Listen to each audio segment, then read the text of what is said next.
Welcome to the Resilient Recruiter podcast. This is your host, Mark Whitby, and I'm delighted to be joined today by Bert Miller. Bert is the co-founder and chairman of Protis Global, which is an award-winning search and recruitment firm in Florida with a 20-strong team specializing in food and beverage, CPG, cannabis, and hospitality industries.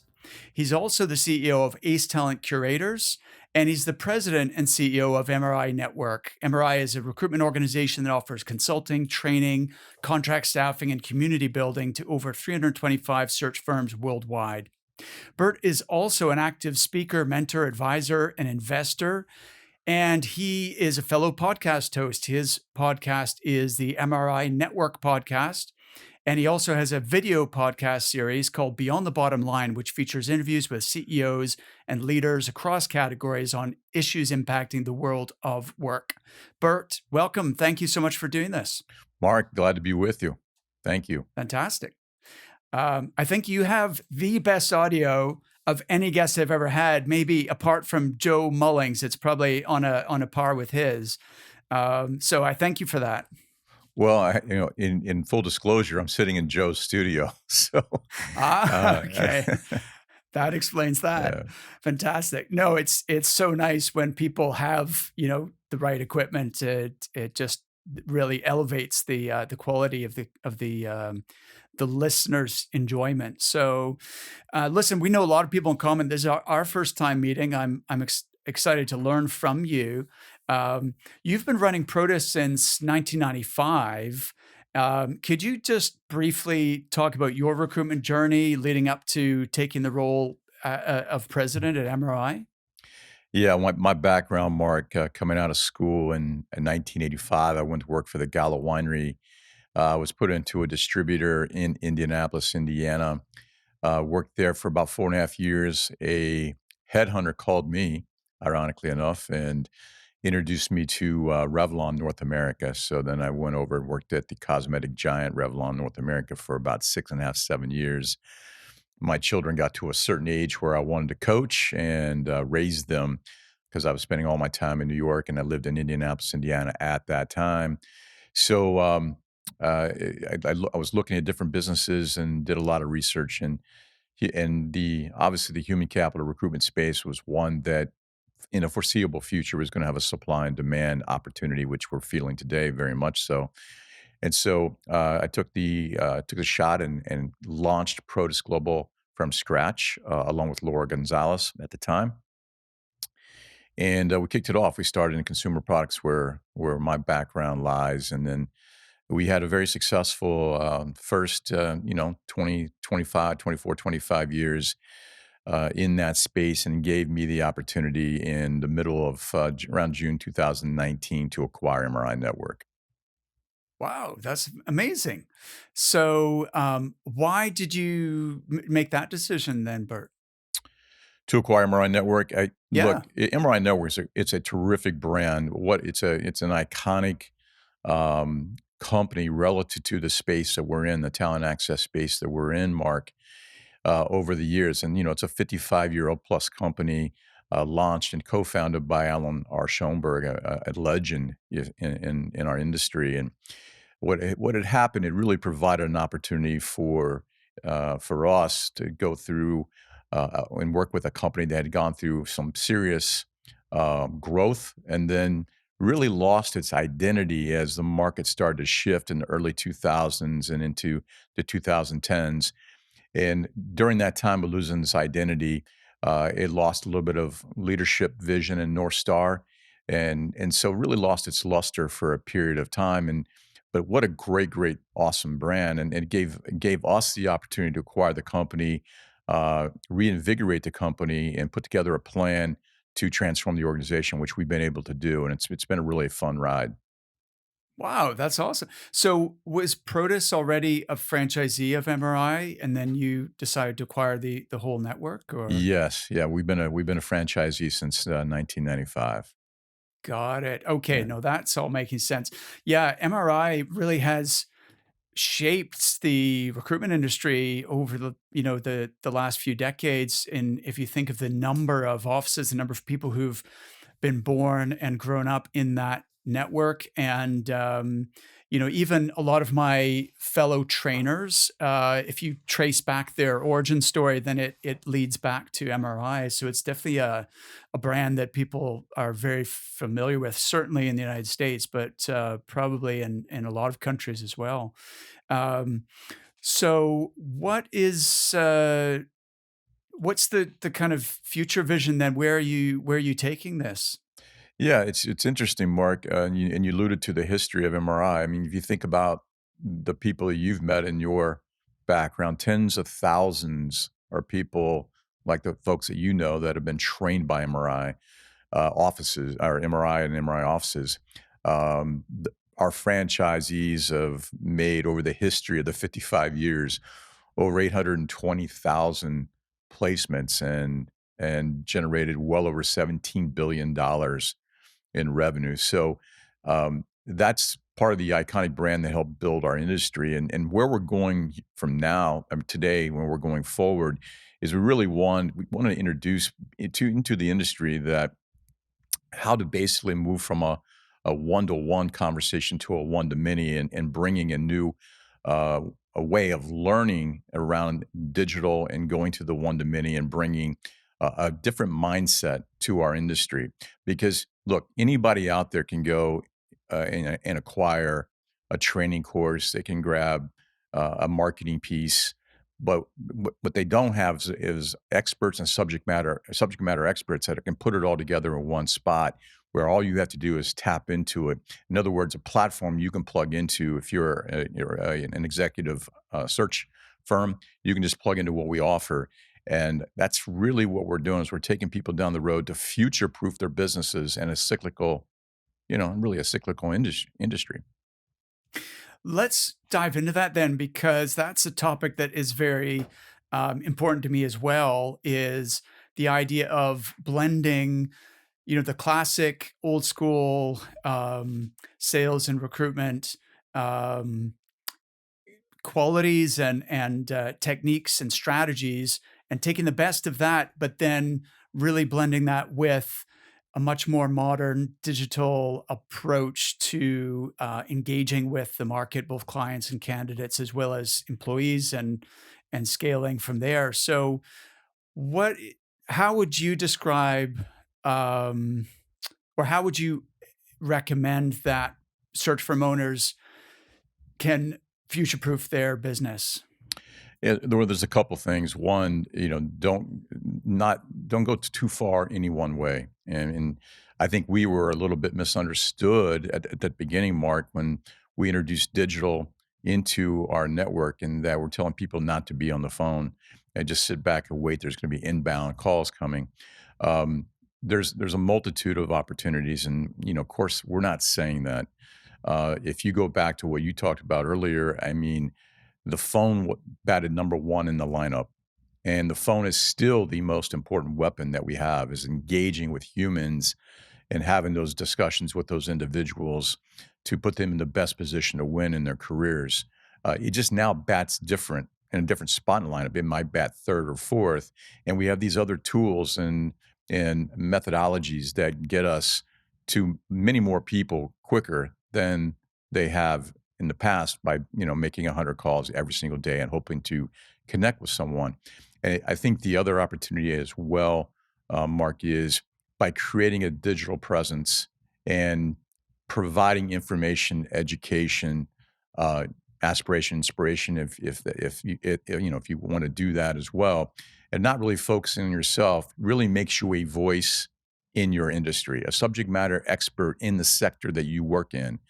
And when you start to become known, an expert in your space, you become somebody as a thought leader in your space, and that it gives you a better chance to win and for people to lean in, and you can win business.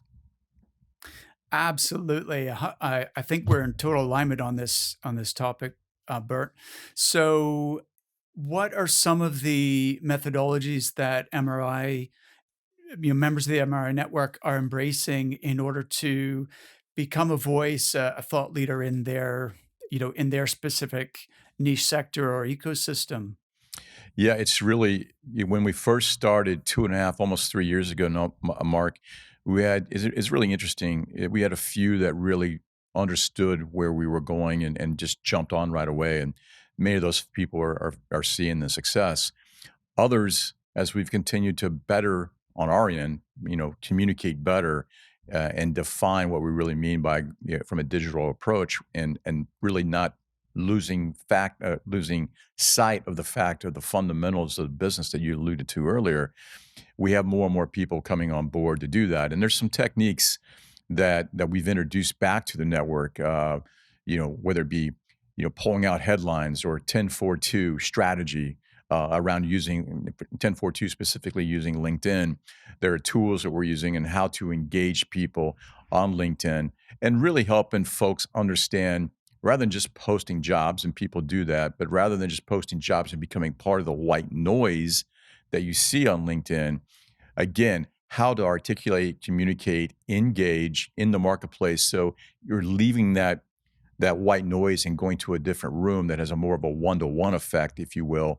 And again, it sets you apart from your competition. And these are the things that we're teaching many of our owners and their teams. 100%. Absolutely. Could you explain 10-4-2? I'm not familiar with that expression. Yeah, that's one that Joe kind of coined the 10-4-2 and what really worked for him, and we've plugged that into our network. And essentially, you sit down on a weekend or every weekend, make that time. Who are your targets? You start to identify targets, meaning you take a company and you go 2 or 3, 4 people deep around their executives, and you start to put them in list, and you start to follow them on LinkedIn. As they engage the platform, you then see how they're engaging the platform, and at that point in time, you may pick 10. You may like 10 things throughout the course of your journey on the space of your targets. And so 10 times you like. About every 4 times, you will write copy and make a comment, intelligent comment, not just, hey, that's a great post. I mean, that doesn't do a whole lot, but really write something with depth around the comment, maybe have an opinion or take a position on something, tag the person that you're targeting, and then 2 times you will then share the post that person has made, and you write intelligent copy, you share that with your network, and lo and behold, what happens is these executives start to see your thought leadership, how you're engaged in the marketplace. They in turn start to engage with you, and you become known to those executives. You're just really warming up the funnel, if you will, and then as you continue to do your reach out, they start to understand who you are. And once you become a thought leader and you have that reach in your space, you're just seen differently than the person that's just, constantly leaving voicemails. Absolutely. I like this concept of 10-4-2.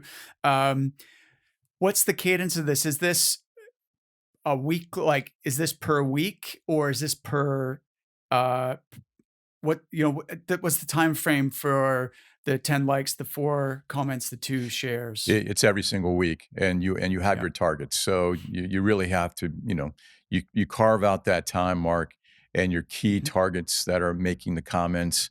You then are liking 10 of them. You're then making comments on 4 of them, and then you are sharing 2 of them. Now, there's no set number. It could be 853. It could be what it's Right. 10-4-2. It's really what worked for us, and that's been most effective in the way we go to the marketplace. The resulting impact for some of your listeners are network-wide revenue from a retained perspective. So you're now moving up the food chain where you're talking and you're getting better opportunities, not better opportunities, but higher opportunities within the food chain of a company. We've increased over the last 2.5 years our network's retained business by 22%. Wow, that's Yeah, fantastic. it's It's definitely a business model that we encourage our coaching clients to embrace because, you know, to move away from the chaos of and frustration of contingency recruitment to more mutually committed searches where you're partnering with the client and they actually listen to you and respect you and follow your advice, and you can do your best work, because you're confident of getting paid at the end of it. Are you worried about keeping your recruitment firm up to date with the latest technology? After all, your clients expect you to be ahead of the curve. But how do you select the right tech for your recruitment firm and make sure that you earn enough new business as a direct result to make back the cost of your investment? Which is why our friends at iIntro provide in-depth coaching alongside their technology to help you get the most out of your investment. They offer an extensive suite of tools, but let's just take one example, their behavioral assessment tool. It's built right into their online system, so you don't have to buy or learn a whole new platform. They also include training on how to use behavioral assessments to improve your pitching technique, while also increasing the longevity of your placements to a staggering 96% after 12 months. For a free demo of iIntro's suite of recruitment tools, including behavioral assessment, just go to recruitmentcoach.com/retained. Remember, when you engage with our sponsors, you also help support this podcast. Just go to recruitmentcoach.com/retained, then follow the instructions to get started. But circling back to the LinkedIn strategy then, with the two shares, I'm just curious because I can see the benefit from the point of view of getting the attention of the target that you've identified, because LinkedIn will notify them that you've shared their post. On the other hand, in real terms, it doesn't actually help them particularly, or you, in the sense that we study the LinkedIn algorithm and what how it works as best as anyone can. Nobody really knows how it works, but based on observation of thousands of posts across our clients and what gets organic reach and what doesn't, we've found that sharing has like zero impact. The algorithm just does not reward it at all. Whereas liking and commenting in particular seems to be the commenting that is the best thing for creating momentum with a post. But is that the intention? Is it that when you share something, the person would then feel appreciative and it would get their attention? Yeah, you're absolutely right, Mark. The LinkedIn does not reward sharing a great deal. Certainly, original content that has relevancy and it connects with your audience. Certainly, organically, the algorithm rewards that quite well. And then, of course, engaging with the post of your target, making comments, tagging a few folks or whatever the case may be, certainly that helps as well. We share just to give pay homage to that person that's made that post, and Right. the few people that do see it, they start to see what is being shared, and all of a sudden, your name is popping up in different places, and through different actions and methodologies of sharing and posting and commenting. But no question, the algorithm does not reward sharing like original content or comments. Okay, I understand. That makes sense. And these 10 targets, are they target clients or target candidates or a mixture? It's a combination thereof. So if there's XYZ company that I want to penetrate in a space, I will have, let's say they have 3 to 5 targets. I will put those on my list. I start to monitor as they're posting from whoever's active in that organization, 1 or 2, and then I use this approach. You'll also Got it. see the other thing you can do is really what we call the headline approach, and that is where you'll have somebody post an article. So one of your targets post articles, or the company posts an article, and you go through the article, you pick something out of that article that is interesting, and you put your own spin relative to an opinion, or you kind of write against whatever that headline is. You kind of create your own headline with that article, and then you share it, but not share it back, but you go ahead and post it back, pay homage to them as well by targeting them as well, and including the individual and the company. And what that does too, as well, is then their audience, both the company as well as the people following those organizations, start to see how you are actually commenting and making thoughtful points relative to whatever that might be, whatever that topic might be. It's extremely effective, and as you say, warming up your funnel and getting on people's radar prior to reaching out to them, and often you'll generate an inbound conversation through this activity as well before you've even taken that next step of contacting them. But the objection, I'm sure that you hear this and I hear it, is this sounds like a lot of work. How much time is this going to take? And so, you know, what what do you advise people in terms of how often and how long to spend on this type of strategy? Yeah, that's a great point, Mark, and we hear that all the time. There's a few factors that come into play. First, I'll just start by saying it's an and, not or. It's Yeah, not do I do this versus the phone, or do I do the phone versus this? If you're really yeah, committed and this industry is your career, it's an and. That's yeah, first of all. The second thing that comes into mind is that people many times don't know how to get started. They don't realize the cadence and the work that it does take throughout the course of each week. Certainly, at the beginning, they show you at least 3 posts a week, up to five. You see the best of the best doing 6 or 7 posts a week, yeah, and with various types of cadence toward how they're posting.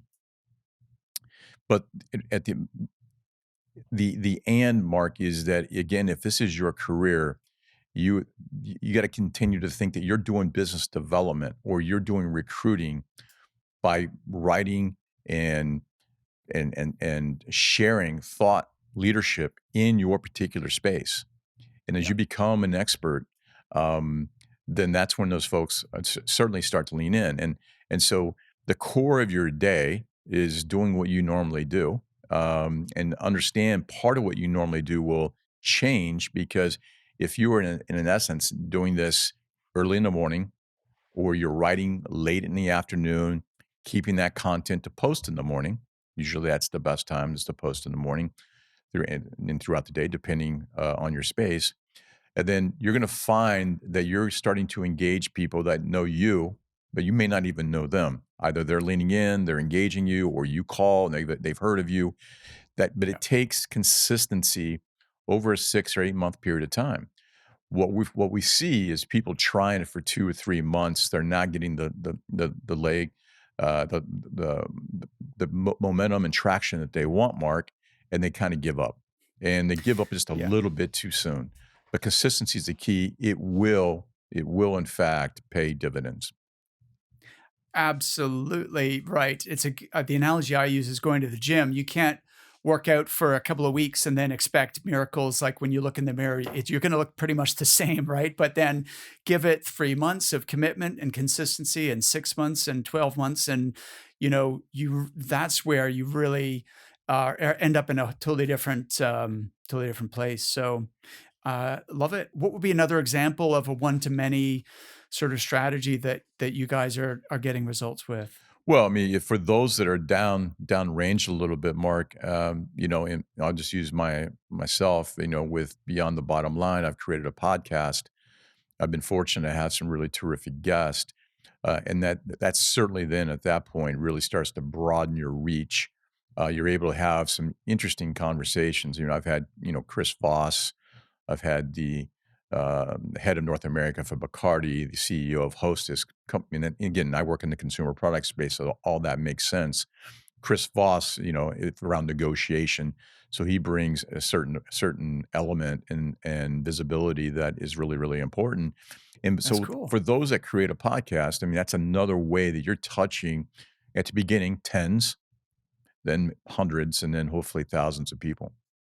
Yeah, absolutely. It's sometimes people feel overwhelmed at the idea of launching a podcast, but the benefit, I love doing that. I would do it even if there wasn't a commercial benefit of doing it because I love learning and I love meeting, you know, exceptional people like you. And but having said that, it's also been the best thing I've ever done for my business. And we actually put together a course on how to launch a podcast for your recruitment business, because we had quite a few people asking us for help on it.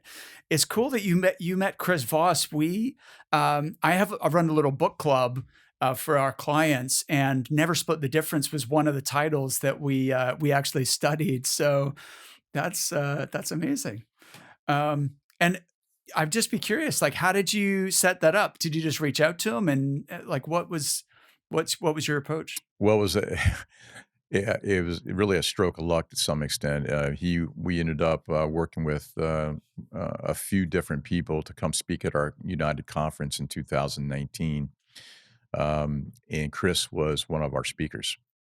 And so I had the opportunity to spend Ah, some time with Chris. We yep. connected, became friendly. We started talking on the phone a little bit, and we exchanged text and from time to time, and just kind of kept the relationship going. And then when I launched Beyond the Bottom Line, he certainly was one that at the appropriate time, once we got a little bit of traction, I just Yes. text Chris and asked him to be on the show. And his team worked with us, and we were able to get him on here. It was fantastic.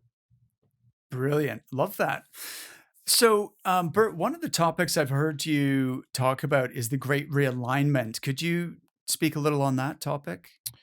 Yeah, the great realignment. Everybody started talking about the great resignation, and part of that is I think we started to what happened over the last 2.5 years only accelerated what was already underway uh, and happening. We just got there 10 year. What I would say we got there 10 years earlier because what's happened in the last couple of years, and the power of the individual is coming into play.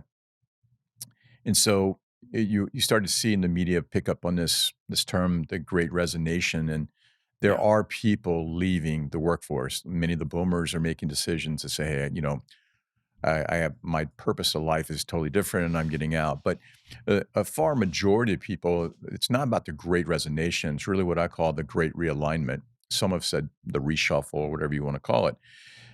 And so the dynamics that are coming into play around hybrid model working, flexible working. I'm not really into remote per se, and people use that term remote, but I do like flexible and I do like hybrid. And I think companies did not react or respond enough over the last several years to the individual, and now the power is with the individuals I mentioned earlier. And so those organizations are now stepping back. The ones that really want to be proactive are stepping back and taking a look at their organizations, things that they need to do, what they have to do about not only attraction, but retention. The best thing you can do around hiring and building your organization is rehire your people all the time.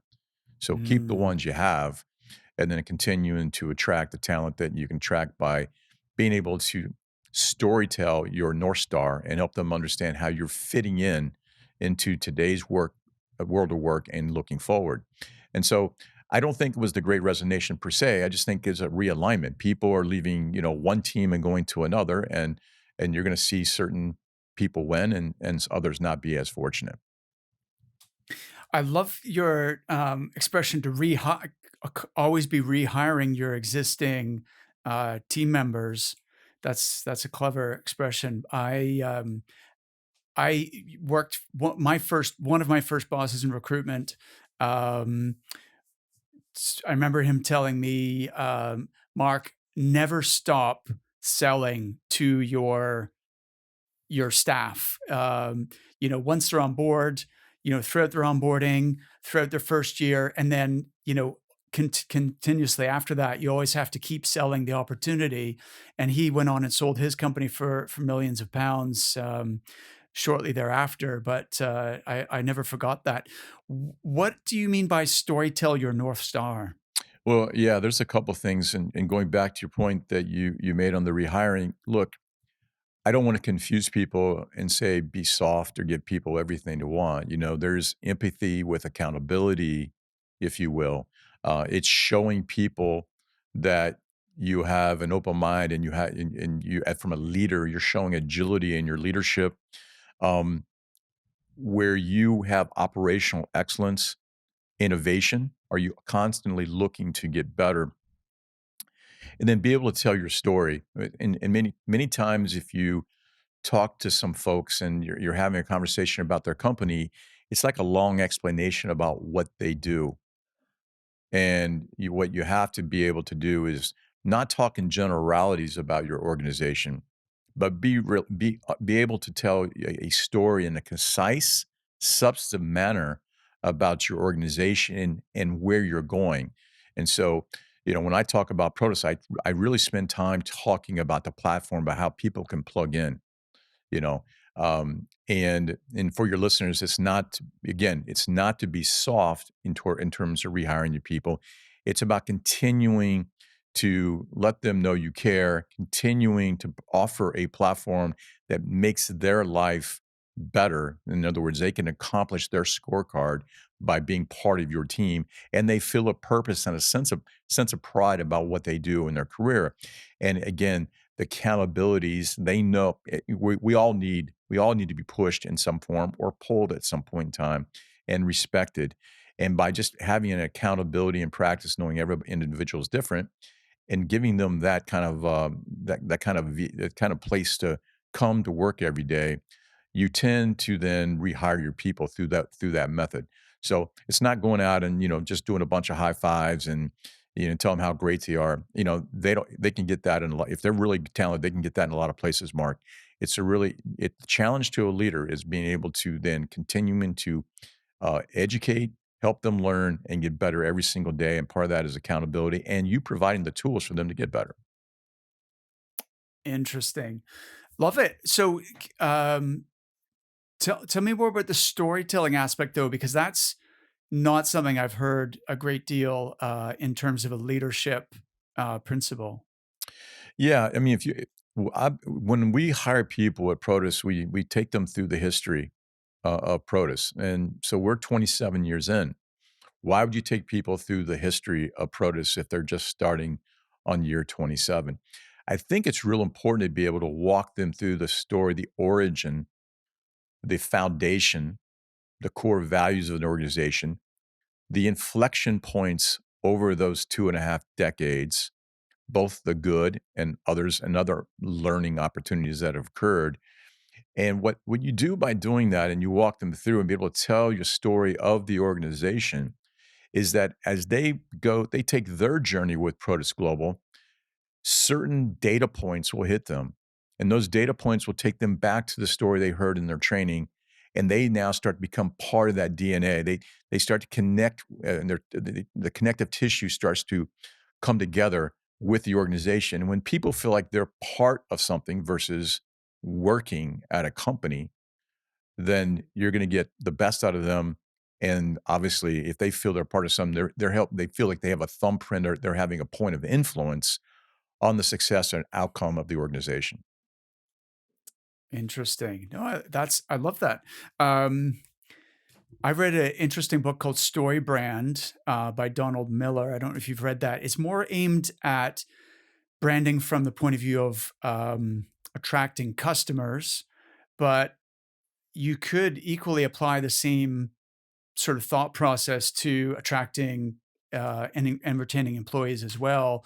Is there a particular framework that you have kind of internalized for storytelling in a business context? Toward my team, Mark. Yeah, exactly. I Yeah. just wondered how this has come up and become part of what you do. Like, what was your reference point for that? Yeah, I think that's a good question. Look, if you look at brands, many times brands are really good at talking to the consumer. Their consumer branding is generally very, very strong. And then if you think about how and some of the buying signals that go through and how we make decisions, we buy on emotion, we justify with logic, right? So we buy with emotion, and so that's the consumer connection that companies over the years, when they were doing their consumer branding. What companies many times failed to do, and then later became aware of, they called it employer branding, and that's a term that I really I'm not a fan of employer branding. We like hiring brand, because hiring brand is you're becoming to be part of something. It's not about the employer. Part of hiring is mutual. And so by helping people, understand the why you're doing certain things, Mark, and you're walking the journey, by helping you by building your uh, hiring brand and then showing them how to build their own personal brand, then what you're able to do is you're able to connect the two. And people feel like, again, once they feel like they're part of the connective tissue or they're part of the DNA, even though you're helping them build their own individual brand, their personal brand, but it aligns and very much from a value system, it aligns with the hiring brand. And so we have these conversations on a regular basis in our organization. And it's not always accepted. I mean, we have people that still struggle to get themselves out there a little bit, and we have to continue to work on it. We have a couple of people having success, which now is going to allow others then to have that same success. And all during that time, we're really talking about the hiring brand of Protis because Protis Global is kind of a part of that. And it really allows for people to connect with it. So that's how we do it internally. But the important thing is give people the why versus just telling them what to do.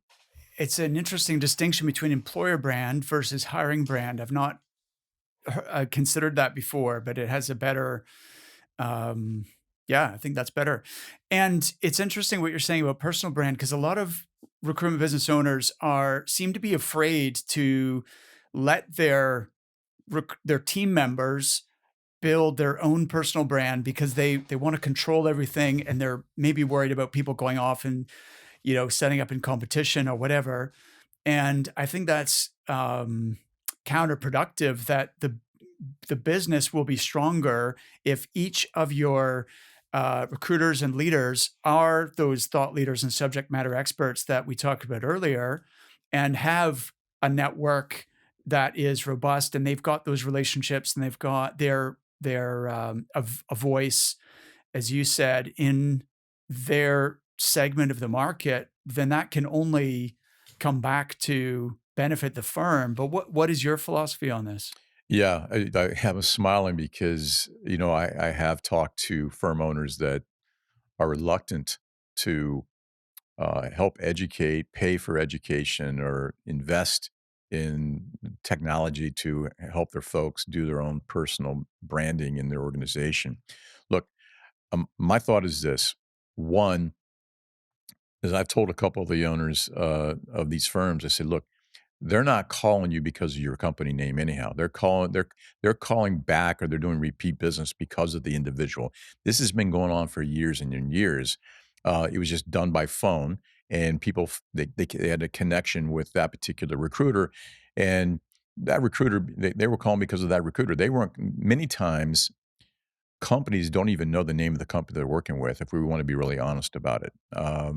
Certainly in the past, and they're becoming more educated today because of the branding aspect. But they were calling because of the individual that they were working with, and that individual was doing the quality of work, delivering quality talent in a good period of time, and filling a position and solving a problem for that organization. That's always been done. That's always been done. So from my perspective, I'm like, why not? Why not help they're already doing that. Prop your individuals up, give them a personal brand, help build them landing pages in your organization, help them learn how to use it, help them provide technology to know, where's when I'm sending out, when I'm doing my landing page, who's looking at it, where are they doing? If I send something out, who's opening it? Have they forwarded it to somebody else? If you're putting some technology in place to help your team do that, then in fact you're giving them something that they may not be able to build on their own, number one. But more importantly, you want to make sure that you're doing the rehiring of your team anyhow. I think people that make decisions based on control and fear end up what they don't want to happen happens anyway. Right. Yeah, exactly. That's a good point. Um, could you say more about what you mean by landing pages in this context? Yeah, I mean, helping build, helping. Let's take what we're going to be doing in 2022 for our team. We're going to be building them their own personal landing pages. So the idea of a personal landing page is it gives them an opportunity to go out and push it out through a piece of technology, and organic market and some push through paid.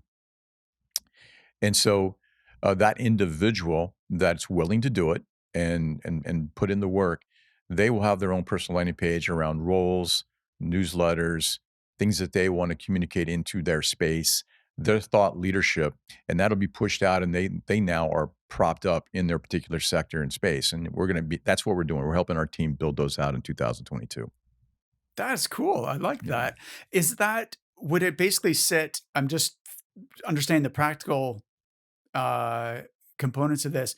So would that be within the Protis website? It's like a page within the Protis website, but it's all about them and their niche. Is that the idea? Yeah, it looks just like part of the website, the branding, the look, everything. But yes, it'll be within their niche, correct. Got it. Okay, that's powerful. That's really cool. And so circling back, we touched on the Great Realignment, um, but to what extent can we? What are the risks here for recruiters, and how can we harness, the changes that are happening in the market so that we are at the forefront rather than left behind? Yeah, interesting. I mean, look, Mark, I think when we just do what we set out to do every single day and be consistent in what we're doing um, in our approach, and that entails proper planning, learn what's going on in your sector, go deeper in your dig. What we call dig is your territory, discipline, industry, geography. Be able to, we have a dig, but in many respects, we're not going deep enough in that funnel down the dig to understand. So you have ancillary um, connective opportunities within your space that have depth. So if I'm food and beverage, right? Well, if I'm placing salespeople, marketing, supply chain, and food and beverage, that's fantastic. We go a little bit deeper and understand what that might look like. You also have ingredients. You have packaging around, companies that make the glass or the labeling as well. Then what is the technology around supply chain through automation, robotics, and you continue to go down that funnel. It all comes back to the food and beverage. And so I think what salespeople can do is continue to work on their learning and understanding their space. Mhm. Also, look at their individual dig and understand what's going on there as well. And if I want to grow that and I want to expand a little bit, what plugs in pretty easily within within my particular interest. And so when I think food and beverage again, you have the packaging, you have your ingredients, you have various things that our people should be looking at and learning more about. Also, technology. If you think about what's happening around the application of technology, whether it be in the supply chain, transportation, delivery, you now have Kroger here in the U.S. that has just done a deal where they'll be doing delivery through drone. So what that opens up a whole nother set of opportunities within that food and beverage sector, as an example. Interesting. Okay, fantastic. And then um, I like the acronym of DIG. That's a great one. And of going deeper, follows that analogy, which is cool. And what do you think? The recruiters who are maybe failing to capitalize on fully on the opportunity of the current market. What do you think they're missing, or what are the mistakes that you see people making? Yeah, I think it depends on the individual. I mean, you have people that are in it, and so I'll break it down by tenure versus. So in other words, you have a longtime vet, you have a midterm vet, and then you have rookie to early career. Uh, Mhm. Rookie to early career is they don't know what they don't know yet, and they're learning as they go. If they stay the course and they continue it, once again, just be a learner. You just have an avid appetite for learning the industry. The biggest mistake I see there for the early career people is they start losing confidence in the blind faith that they have to have in this industry. And so they stop doing the little things. Ultimately, they see that it's not working, or they feel that it's not working, even though it is, and they quit just a little bit too early. And those are some of the Hmm. mistakes, is really getting off the path, not the line. There's no line in this industry, but there is a path we need to go down, and we need to stay within the guardrails. And so we get outside those guardrails, we start lacking success, and then ultimately we feel like we failed, and we leave the industry, or we have to level set. We want to stay in the industry. Midterm, that's when folks have had some success. They're billing, they're making money, they're making a living in this industry. They really don't know at the moment how to go to the next level. They kind of they get a little bit bored at times. They don't know the direction, and they again, they're not taking initiative and accountability to work on their craft as much as they want. That's the biggest mistake I see. They come in, they do what they're supposed to do during the course of the day, 5 o'clock, whatever hits, and they get out. But they're not doing any they're not doing any off the field work, if you will. They're not in that weight room each and every single day that they should be, to continue to develop their skills. And things I like to say is, you become a champion not during the season, you become a champion during the off season. So when you're in the office doing what you're supposed to do, that's you're in the game. That's not when you become a champion. You become a champion working on your game. So when you come to the office, and then for the longer term vets, the biggest mistake I see is, this is the way I've always done it. This has always worked for me. I've made some money. This, these new programs, this digital thing. I don't want to post. I don't like social media, whatever the case may be. It doesn't mean they still can't have some level of success, but they become self-limiting to themselves because they're not open-minded and agile to what's going on in the marketplace. So, taking those three personas, those are some of the things I see as mistakes. Fantastic. Yeah, that's a good way of breaking it down into those sort of stages in your recruiting career, so to speak, and the potential pitfalls. I like that. Looking back over you've been, I guess, 27 years or so in this industry, built up Protis into a really successful firm. Um, what do you think have been the key success factors for you as an owner in growing a firm? Yeah, that is a great question, especially for those that are out there that are just starting their firm, or for those recruiters out there are thinking about starting a firm. Look, for me personally, I was not a general manager. I was not a president or a CEO.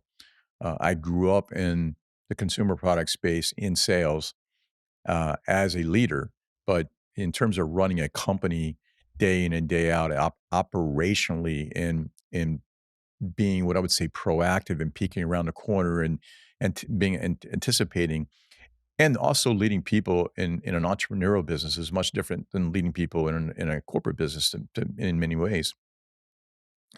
You have to continue to learn. So for me, that was something I had to really look in the mirror. So I say this all the time, Mark. We are a work in progress. And, what people see on social media is one thing, but we all know that, there's a dark side in many ways to what we have, and we have our own demons that we have to overcome, and opportunities we have to overcome. And that's not a bad thing. That's really an opportunistic thing. And so when people really will look in the mirror and understand what their capabilities are, where they have gaps, and they'll work on that, they will then become a better leader. So for me, that in my journey, that's what I've had to do. And I find myself at 60 years old continuing to learn every day. I know that I'm not there. And my team knows that too. And so having that humility and vulnerability, um, doesn't make you weaker in your organization. It actually makes you quite stronger. 100%. Absolutely. Um, so looking back over your growth as a leader, what would you say were, or can you give me an example of um, a limitation or a deficiency that you identified within yourself that you've had to work in order to either um, complement in some other way or to improve? Yeah, flexibility. Really, flexibility was a big one. I have real life example, in that I had an individual that worked for me, 18 years, 16, 17, 18 years ago, that just She was fantastic. She came out of the gate and was just kicked ass in her space. Took the training and just went after it. And and then we went into a recession in '01. '01 hit, and we know what happened there. Not to mention, we were already in a recession, and we had the tragedy as well, and that just compounded everything. And so we had to really start to pull back a little bit at that time, Mark, and manage cash. And part of that was taking her off a salary at that point in time and moving everybody to just commission. And my lack of flexibility and not recognizing what was important to her. She had just bought her new BMW. She got a new home. She was doing her thing, and she was killing it. Um, but I felt like everybody else was going to commission. Why not her? And so ultimately, she left the organization not long after that. And that's the biggest lesson is, we all know this anyhow. It's just how knowing and acting are two different things. Each individual has their own thing that they need in order to be sustained in the organization and in their career. And when that happened, that was startling to me. I've had a couple of those here and there throughout my career, and rather than taking it really personal and being upset at them, I had to really look at that and say, I really messed up. I mean, that person might still be with me today. She was outstanding. Fantastic. I love your taking responsibility and ownership and for the results that show up, and whether those are good or not ideal, then really looking at ourselves and thinking, okay, what part did I play in that? And what can I learn from that in order to be better, from now on? So that's fantastic. Bert, is there anything that I've not asked you that you wanted to discuss today? Oh man, great question. It's funny, Mark. I do the same thing with people on my podcast, and they go, I'm not real sure. I mean, so no. Look, uh, at MRI, what I would say about this, if you're an established firm out there in the marketplace, and you want a sense of community, you want subject matter experts, you want access to some of the best vendors all in one spot and a platform you can plug into, or you're a recruiter out there and you're thinking about maybe launching your own firm, you know, this is such a great place and a great history and legacy at MRINetwork. It's not mine. I'm just a steward of Karen Schoenberg's legacy forward and for MRI. It's a great community with great people. Amazing. So if people want to follow up with you and continue the conversation, Bert, what's the best way for them to do that? Yeah, just go to my email, Bert, Bert, dot Miller at MRInetwork.com. You can always DM me on Instagram, Bert Miller MRI, or certainly LinkedIn is always a great place that we connect on and message me via Bert Miller on LinkedIn. So I'll respond. Absolutely will respond. Fantastic. Well, I'm glad we had this opportunity, Bert, and thank you so much for sharing your wisdom and insights. Appreciate it. Mark, it's been a pleasure. Thanks for having me.